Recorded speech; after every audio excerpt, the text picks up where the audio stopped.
Hello, little dreamers. Welcome back to Giggly Gig Tales. Are you ready to find out what happens on day 2 of Ruby's the Red baking adventure? Get cozy, because today's challenge is going to be colorful and exciting. Let's continue our story.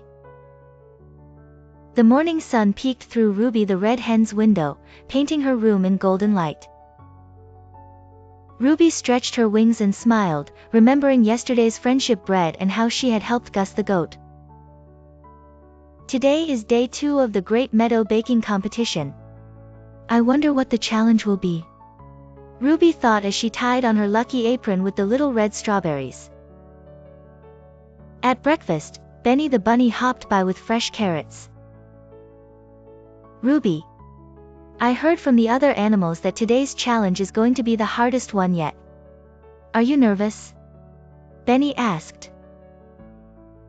A little bit, Benny. But Grandma always said, when things get tough, that's when your true colors shine through. So I'm going to do my very best. Ruby replied with determination. When Ruby arrived at the colorful tent, she noticed something different. The baking stations were decorated with ribbons of every color: red, orange, yellow, green, blue, and purple. Mayor Magpie flew onto the stage, her feathers shimmering.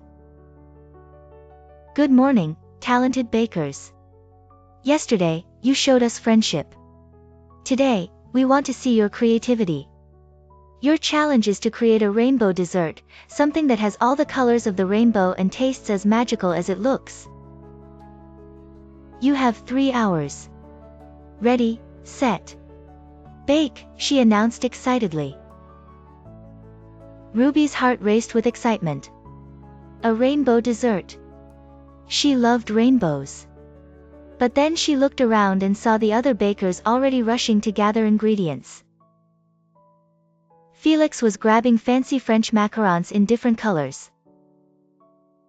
Olivia had her notebook open, flipping through pages of rainbow recipes. Gus was collecting colorful vegetables: red tomatoes, orange carrots, yellow peppers. Ruby felt a flutter of worry. Everyone seems to know exactly what they're doing. What should I make? Ruby looked at all the ingredients on the table: berries, food coloring, frosting, sprinkles, and so much more. She started to feel overwhelmed. Should I make rainbow cupcakes? Or a layered rainbow cake? Or rainbow cookies? Ruby the hen wondered, her mind spinning with ideas. She started mixing ingredients for a layered cake, but then she worried it wouldn't be creative enough. She stopped and started making cupcakes instead, but then she thought they might be too simple. The clock was ticking. Tick-tock, tick-tock. Ruby looked up and saw that an hour had already passed, and she hadn't even started baking anything yet. Her mixing bowl was a mess of half-mixed ingredients, and her station looked chaotic. Oh no! I've wasted so much time trying to pick the perfect idea that I haven't actually done anything. Ruby realized, feeling tears prick her eyes. Just then, Olivia looked over from her station. Ruby, are you alright? You look worried, Olivia asked kindly. I can't decide what to make. I have so many ideas, but I'm afraid none of them are good enough. Ruby admitted. Olivia adjusted her tiny spectacles and smiled gently. Ruby, I've read 347 baking books, and do you know what the most important lesson is? Olivia asked. What is it? Ruby wondered. Sometimes the best creation comes from your heart, not from trying to be perfect. What makes you happy when you bake? Olivia said wisely. Ruby thought for a moment. She remembered baking with her grandmother, the joy of mixing colors, and the happiness she felt when friends smiled at her treats. You're right, Olivia. I don't need to make something perfect. I need to make something that feels like me. Ruby said, her confidence returning. That's the spirit. Now hurry, you still have time. Olivia encouraged. Ruby took a deep breath and made her decision. I'm going to make Rainbow Swirl Bread, just like my friendship bread, but with natural colors from fruits and vegetables. It will be beautiful and delicious, Ruby declared. Ruby worked quickly but carefully. She divided her dough into 6 portions.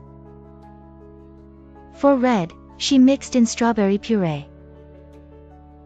For orange, she added carrot juice. For yellow, she used a touch of turmeric. For green, she blended in spinach, which made the dough healthy too. For blue, she used mashed blueberries. For purple, she mixed in beetroot powder. Then, Ruby braided all the colorful doughs together, creating a beautiful rainbow swirl pattern. As she worked, she hummed her happy tune, and her worries melted away. Gus noticed and smiled. Ruby, that looks amazing. You're using vegetables like me. Yes. And I learned something today, Gus. Sometimes when we feel stuck, we just need to remember what makes us happy and be ourselves. Ruby replied cheerfully. When the timer bell rang, Ruby placed her rainbow swirl bread on the judging table just in time. Mayor Magpie called all the bakers forward. Let's see what our creative bakers have made. Felix the Fox presented his tower of colorful French macarons, elegant and tall. Olivia the Owl showed her perfectly layered rainbow cake with precise measurements. Gus the Goat brought out his rainbow veggie tart with roasted colorful vegetables arranged beautifully. Then it was Ruby's turn. She presented her rainbow swirl bread, still warm from the oven, with steam rising and colors swirling like a painted sky. Ruby, tell us about your creation, said Mrs. Hedgehog. I made rainbow swirl bread using natural colors from fruits and vegetables. At first, I was so worried about making something perfect that I almost forgot to make something from my heart. But then I remembered, the best baking comes from being yourself and doing what you love. Ruby explained warmly. The judges tasted Ruby's bread, and their faces lit up with delight. This is wonderful. It's healthy, colorful, and has such a unique flavor, said Mr. Badger. Ruby, we noticed you struggled at the beginning, but you didn't give up. You found your way and created something truly special, added Miss Squirrel. Mayor Magpie smiled at all the bakers. You have all shown incredible creativity today. Felix, your macarons were elegant. Olivia the Owl, your precision was impressive. Gus the Goat, your healthy approach was delightful. And Ruby, your determination and heart shone through. But bakers, the competition isn't over yet. Tomorrow is the final day, the ultimate baking challenge. This will test everything you've learned. The winner of the Golden Whisk Trophy will be announced tomorrow evening. Mayor Magpie announced dramatically. Ruby walked home with Benny as the sun set, painting the sky in beautiful colors, just like her rainbow swirl bread. Ruby, you did it. Even when things got hard, you figured it out. Benny said proudly. Thank you, Benny. Today I learned that it's okay to feel stuck sometimes. What matters is that we don't give up, and we remember to be ourselves, Ruby lied with a peaceful smile. I can't wait for tomorrow. What do you think the ultimate baking challenge will be? Benny the bunny wondered excitedly. I don't know, Benny. But whatever it is, I'll face it with courage and kindness, just like Grandma taught me, Ruby the hen said softly. And so, Ruby's second day of the baking competition came to an end. She had learned that even when we feel overwhelmed or unsure, we can find our way by staying true to ourselves. What will the ultimate baking challenge be? Will Ruby the Red Hen win the Golden Whisk Trophy? We'll find out in our next story. But for now, it's time to close your eyes, little dreamers, and drift off to sleep with sweet dreams of colorful bread and brave little hens who never give up. Good night, and sweet dreams.